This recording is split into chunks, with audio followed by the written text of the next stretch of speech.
Good morning student. Last class में बेटा हमने कॉम्बिनेशन ऑफ एरर स्टार्ट किया था और उसमें हमने तीन टाइप्स तो कर लिए थे combination of error, additions, difference में और मल्टीप्लिकेशन या प्रोडक्ट में हमने एरर कैलकुलेट कर रहे थे। आज हम बात करेंगे बेटा error in division of two quantity, उसके बाद हम इसके न्यूमेरिकल सॉल्व करेंगे। दो क्वांटिटीज को अगर डिवाइड कर रहा हूं, ठीक है, और उसके बाद हमें उनकी एरर कैलकुलेट करनी है तो कैसे करेंगे। सपोज मेरे पास दो क्वांटिटी जो है, पहली quantity a plus minus delta a है, जिसमें a उसकी ट्रू वैल्यू है और डेल्टा a उसकी जो है वो एब्सोल्यूट एरर है। डेल्टा a को हम क्या बोलते हैं, उसकी एब्सोल्यूट एरर, ठीक है ना, उसमें एब्सोल्यूट एरर इतनी है और a उसकी रियल वैल्यू है, ट्रू वैल्यू है। इसी तरह से जो दूसरी क्वांटिटी है वो मैंने ली है b plus minus delta b plus minus delta b, where delta b is absolute error और b उसकी रियल वैल्यू या ट्रू वैल्यू, ठीक है। इस तरह से हम लिखते हैं। सपोज आफ्टर डिवीजन मैं इसमें इसका डिवाइड करूं, फर्स्ट क्वांटिटी में सेकंड क्वांटिटी का डिवाइड करूं, तो डिवीजन के बाद मेरे पास जो क्वांटिटी आएगी वो सपोज इस टाइप की z plus minus delta z plus minus delta z। After division जो z है वो ट्रू वैल्यू हो गई और डेल्टा z जो है उसकी एब्सोल्यूट एरर है, डेल्टा z उसमें एब्सोल्यूट एरर है। मुझे अब ये वैल्यू फाइंड आउट करनी है, कैसे सॉल्व करनी है, ठीक है। तो सपोज मैं फर्स्ट क्वांटिटी में सेकंड क्वांटिटी का डिवाइड करूं तो इस टाइप की क्वांटिटी आई मेरे पास, z plus minus delta z equals to a plus minus delta a upon b plus minus delta b। इस तरह से सॉल्व किया। आपको ध्यान है कि जब मैं इसकी ट्रू वैल्यू की बात करूं आफ्टर डिवीजन, तो मेरे पास जो कंडीशन आएगी ट्रू वैल्यू वो z equals to a upon b होना चाहिए। z इक्वल्स टू क्या होना चाहिए, a अपॉन b। जैसे मल्टीप्लाई करते तो z equals to a plus b, ठीक है। तो जो ट्रू वैल्यू है वो हमेशा डिवाइड मल्टीप्लाई एडिशन सब्ट्रैक्शन में ट्रू वैल्यू का डिवाइड, ट्रू वैल्यू का मल्टीप्लाई या ट्रू वैल्यू का डिफरेंस या एडिशन होता है, ऐसा हम जानते हैं। तो अब ध्यान से देखो आगे कैसे सिंपलीफाई करना है। मैंने यहां से तो z कॉमन ले लिया, यहां से z कॉमन ले लिया, ब्रैकेट में क्या बचा 1 plus minus delta z upon z, delta z upon z equals to, यहां से मैंने a कॉमन ले लिया 1 plus minus delta a upon a और अपॉन वाले से b कॉमन ले लिया 1 plus minus delta b upon b। ध्यान से देख बेटा, a अपॉन b जिसको मैं क्या लिख सकता हूं z, तो z से z कैंसिल हो जाएगा, आपके पास बचेगा 1 plus minus delta z upon z equals to 1 plus minus delta a upon a upon 1 plus minus delta b upon b। अब आपको क्या करना है, ये जो डिनोमिनेटर वाली टर्म है इसको न्यूमरेटर में ले जाएंगे, इसकी पावर 1 है ना, ऊपर जाके पावर क्या हो जाएगी -1। तो आपके पास इक्वेशन बची 1 plus minus delta z upon z equals to 1 plus minus delta a upon a। ये वाली टर्म ऊपर जाके पावर माइनस हो जाएगी, तो 1 plus minus delta b upon b to the power -1, delta b upon b to the power -1। यहां देखो एक नया कॉन्सेप्ट बेटा आपने पहली बार ही सुनोगे, यहां बाइनोमियल थ्योरम जो अभी आपने सुनी है, केवल अगर ये वैल्यू बहुत छोटी, डेल्टा b में b का डिवाइड करेंगे, डेल्टा b आपकी एब्सोल्यूट एरर है सेकंड क्वांटिटी की और b उसकी ट्रू वैल्यू है, तो ये वैल्यू तो इससे बहुत छोटी होगी, ये वैल्यू बहुत छोटी होगी, तो डेल्टा b अपॉन b की वैल्यू बहुत छोटी होगी। तो उस कंडीशन में जब हम इसको सॉल्व करते हैं तो ये जो पावर आती है ना वो अंदर मल्टीप्लाई हो जाती है। अपने पास सॉल्यूशन आया 1 plus minus delta z upon z equals to 1 plus minus delta a upon a into 1 minus plus, ये जब माइनस अंदर मल्टीप्लाई होगा तो माइनस प्लस हो जाएगा delta b upon b, delta b upon. अब इन दोनों क्वांटिटीज को आपस में मल्टीप्लाई कर दो तो आपके पास रिलेशन आया 1 plus minus delta z upon z equals to, जैसे 1 को इससे मल्टीप्लाई करेंगे 1 से तो 1 को इससे मल्टीप्लाई करेंगे माइनस प्लस लिखो चाहे प्लस माइनस लिखो एक ही बात है, डेल्टा b अपॉन b। इसको 1 से मल्टीप्लाई करेंगे plus minus delta a upon a और इसको इससे मल्टीप्लाई करोगे तो plus minus delta a upon a multiply delta b upon b।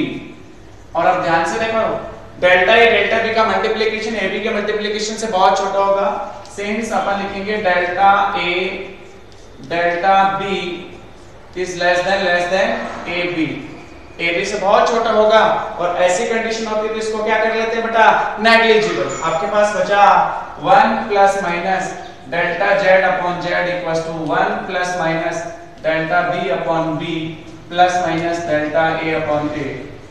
देखो 1 से 1 कैंसिल हो गया, प्लस माइनस इधर से भी कॉमन ले लो, इधर से भी कॉमन ले लो, आपके पास इक्वेशन आ गई delta Z upon Z equals to delta A upon A. इसको पहले लिख लेता हूं plus delta B upon B, और इससे आपका प्रूफ हो गया फॉर्मूला कि भाई जो रिलेटिव एरर है, डेल्टा जेड अपॉन जेड कौन सी एरर होगी? Relative error after division. Delta Z upon Z relative error जो है, रिजल्ट फाइनल रिजल्ट की जो रिलेटिव एरर है वो दोनों क्वांटिटीज की अलग अलग रिलेटिव एरर के सम के इक्वल होती है। क्या ऐसा ही प्रोडक्ट में आया था? दो क्वांटिटीज के प्रोडक्ट से भी यही आंसर आया था, और दो क्वांटिटीज के डिवीजन से जब हमने कैलकुलेट किया तो भी यही आंसर आया। इस तरह से हम डिवीजन में कैलकुलेट करते हैं एरर, तो क्या करना होता है कि दोनों की जो रिलेटिव एरर है वो अलग अलग ऐड कर दो, वो फाइनल रिजल्ट की रिलेटिव एरर होगी। ठीक है ना, कॉन्सेप्ट आपको समझ में आ गया। ये फॉर्मूला इंपॉर्टेंट है आपके लिए, चाहे डिवीजन हो चाहे मल्टीप्लाई। एरर कैलकुलेट करनी है, एब्सोल्यूट एरर कैलकुलेट करनी है, तो दोनों की रिलेटिव एरर ऐड कर लो, फाइनल रिजल्ट की रिलेटिव एरर होगी डेल्टा जेड अपॉन जेड। बहुत सिंपल है। अब देखो एक है ना पावर की फॉर्म में और होगा, ये तो हमने 4 पार्ट तो कैलकुलेट कर लिए, एडिशन, डिफरेंस, मल्टीप्लिकेशन और डिवीजन। इसी तरह से हम जब कोई क्वांटिटी होगी इसमें पावर की फॉर्म में हो, उस फॉर्म में अगर हमें एरर कैलकुलेट करनी हो तो क्या करना होता है वो भी चेक करो। Error in power of quantities, power of quantity, ठीक है ना। देखो error in power of quantity, ये फिफ्थ मान लो। जैसे मान लो कोई भी क्वांटिटी है, मैंने ऐसे लिखा उसको कि z equals to a to the power कुछ भी मान लो x b to the power y। अब ये जो क्वांटिटी है वो मल्टीप्लाई में भी है, डिवीजन में भी हो सकती है और पावर की फॉर्म में भी है। तो जब मुझे एरर कैलकुलेट करनी होगी यहां से डेल्टा z जब कैलकुलेट करूंगा तो क्या आएगी वैल्यू? ये जो x है ना भाई, मल्टीप्लाई वाला कॉन्सेप्ट था, delta Z upon Z, relative error निकालेंगे, x पावर से पहले delta a upon a plus y power से पहले डेल्टा b अपॉन b। इस तरह से हम सॉल्व करेंगे। ये जो पावर है ना वो पहले आ जाएगी, delta a upon a plus y भी जो है वो पहले आ गई डेल्टा b अपॉन b। ठीक है ना, इस तरह से पावर जो है ना वो रिलेटिव एरर में पहले मल्टीप्लाई हो जाएगी। इस तरह से हम सॉल्व कर लेंगे। डिवीजन में भी हो तो भी कोई दिक्कत नहीं है, उसमें भी प्लस होते ही चला जाएगा। तो पावर की कैसे कैलकुलेट करनी है आपको समझ में आ गया होगा। ये फिफ्थ कॉन्सेप्ट है, error in power of quantity. अगर पावर की फॉर्म है तो पावर को पहले मल्टीप्लाई कर दो, फिर रिलेटिव एरर निकाल लो, मल्टीप्लाई या डिवाइड में ही होगी ऐसा। ठीक है ना, तो ये पावर वाली होगी। अब बेटा हम इसके एक दो न्यूमेरिकल कर लेते हैं जो बुक के भी है और इजी भी है। चेक करो, न्यूमेरिकल सॉल्व करते हैं। देखो सिंपल न्यूमेरिकल सॉल्व करते हैं। पहले आप एक छोटा सा क्वेश्चन लिख लो। आप एक फॉर्मूला जानते हो रेजिस्टेंस का, R equals to V upon I। Example लिखा मैंने, we know that R equals to V upon I, ये फॉर्मूला होता है। फिर यहां जो V की वैल्यू लिखी हुई है वो 200 प्लस माइनस 3 वोल्ट। 200 उसकी रियल वैल्यू है और 3 वोल्ट उसकी एब्सोल्यूट एरर है। और I की वैल्यू लिखी हुई है 10 प्लस माइनस 0.2 एम्पियर। 10 उसकी रियल वैल्यू होगी, 0.2 एम्पियर उसमें एब्सोल्यूट एरर है। आपसे R की परसेंटेज एरर पूछिए, find percentage error in capital R। देखो आपने रिलेटिव एरर निकाल लिया, परसेंटेज एरर निकाल लिया, एब्सोल्यूट एरर की भी बात करिए। तो परसेंटेज एरर फाइंड आउट करने से पहले मुझे उसकी रिलेटिव एरर चाहिए। अगर मैं R की रिलेटिव एरर पूछूं, सॉल्यूशन देखो इसका, रिलेटिव एरर ऑफ R क्या लिखोगे? Delta R upon R, delta R upon R equals to V की relative error delta V upon V plus I relative error delta I upon I। कितने लोगों को समझ आ गई ये चीज? बहुत आसान है भाई। डिवाइड हो चाहे मल्टीप्लाई हो, रिलेटिव एरर अलग अलग क्वांटिटीज की ऐड होती है। अब देखो परसेंटेज निकालने, पहले रिलेटिव निकाल लो, फिर उसको 100 से मल्टीप्लाई कर लेना। Delta R upon R equals to delta V कितना है देख के बोलो, 3 अपॉन V की value true value 200 plus delta I 0.2 upon I की वैल्यू 10, ये पॉइंट हटाओगे नीचे फिर 100, 200 एलसीएम आ गया, 3 प्लस 4, ये डेल्टा आर अपॉन आर की वैल्यू आ गई, कितनी आई बेटा? डेल्टा आर अपॉन आर की वैल्यू आ गई 7 अपॉन 700 अपॉन 200। अब मुझे एक्चुअल में कैलकुलेट क्या करना है? परसेंटेज एरर इन आर, तो delta R upon R multiply 100% equals to 7 upon 200 multiply 100%, 2 0 से 2 0 कट गया, 7 अपॉन 2 3.5%, ये आंसर आ जाएगा। 3.5% एरर होगी, या मैं बोलूं परसेंटेज एरर इन 3.5%, ठीक है ना। फिर उसको अपन लिखेंगे, देखो r equals to v upon 200 में ट्रू वैल्यू में डिवाइड करेंगे, 200 अपॉन 10 20 प्लस माइनस 3.5, ठीक है ना। परसेंटेज एरर ऐसे लिखेंगे, ये परसेंटेज एरर है इसमें।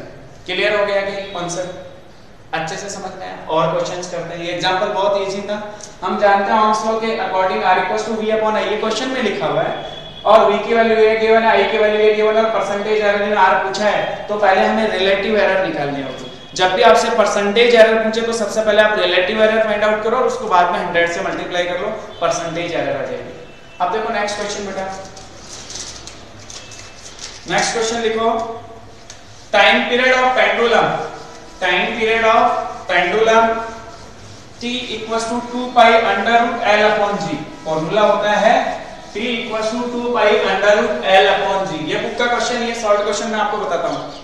टाइम पेंडुलम के टाइम पीरियड का फॉर्मूला गिवन है, t equals to 2 pi under root l upon g, where l is length of pendulum, g acceleration due to gravity, t आपका time period है।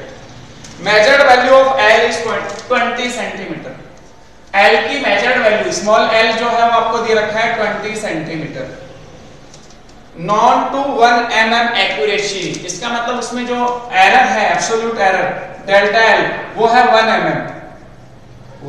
mm, ठीक है। या तो इसको सेंटीमीटर में रहने दो, या इसको मीटर में बदलोगे, 20 सेंटीमीटर में मीटर कितना हो जाएगा? 100 से डिवाइड करने से 0.2 मीटर, ये वैल्यू कितनी हो जाएगी? 1 mm, 1 multiply 10 to the power -3 metre, ठीक है ना। ये हमें लिख लिया क्वेश्चन में। And time for 100 oscillation of pendulum is found to be 90 second. 100 oscillation का जो टाइम पीरियड है वो फाइंड किया गया t, वो था 90 सेकंड, इसको t मान लेते हैं। 100 ऑस्किलेशन का जो टाइम है वो 90 सेकंड, उसी को हमने टाइम पीरियड मान लिया।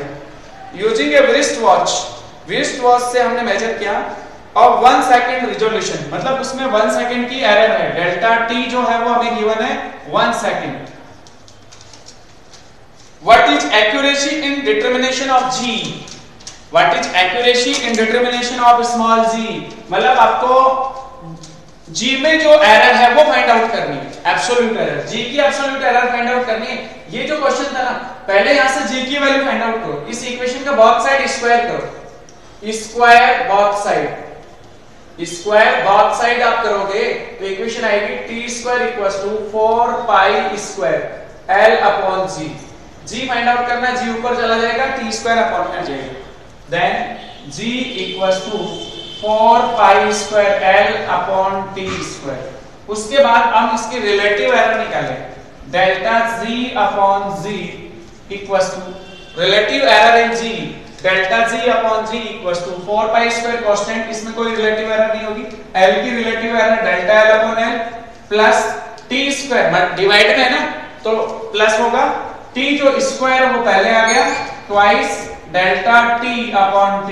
अब आपके पास सारी वैल्यूज गिवन है, तो डेल्टा g अपॉन g आपके पास हो जाएगा delta l upon l, delta l की वैल्यू देखो कितनी है, 1 × 10 to the power -3 upon l कितना है 0.2 प्लस ट्वाइस डेल्टा t की वैल्यू 1, t की वैल्यू 90। इसको सिंपलीफाई कर लो, इसको आप आगे क्या कर लो, सिंपलीफाई कर लो। देखो delta g upon g equals to, ये पॉइंट हटाओगे ऊपर 10 आ जाएगा, ऊपर हो गया 10 टू द पावर -2 मतलब 0.01 अपॉन 2 प्लस 2 अपॉन 90, एलसीएम ले लो 180 एलसीएम आ गया, 2 का डिवाइड किया, 90 से 0.01 को मल्टीप्लाई कर लो, 90 मल्टीप्लाई 0.01 कितना होगा 0.9 प्लस 2 0.9 ही होगा, 2 का डिवाइड किया 90, 90 मल्टीप्लाई 0.01, 90 मल्टीप्लाई 0.01 कितना हो जाएगा बेटा? सही तो लिख रहे हैं ना अपन, एकदम सही लिख रहे हैं। 90 मल्टीप्लाई 0.01 0.9 प्लस 2 2.9 हो गया क्या ऊपर? ऑलमोस्ट 2.9 अपॉन 180, ये आपका आ गया डेल्टा जी अपॉन जी। अब उसने परसेंटेज में पूछा है, तो delta g upon g multiply 100% equals to 2.9 upon 180 multiply 100%। इसको मल्टीप्लाई करके सॉल्व कर लो, ऊपर हो गया 290 अपॉन 80, काट लो इसको 9 से, 9 145, 145 में 9 का डिवाइड कर लो, 9 1 जा 9, हाँ सॉरी यहाँ पॉइंट है ना, अपॉन 10, 29 अपॉन 18 ही आएगा, 29 अपॉन 18 ही आएगा, ये जीरो नहीं होगा। 14.5 अपॉन 9%, 9 1 जा 9, 1.6% के आसपास आएगा, ऑलमोस्ट 1.6%। ठीक है, तो आज के लिए इतना ही काफी है, बाकी अपन नेक्स्ट क्लास में करेंगे क्वेश्चंस। Thank you.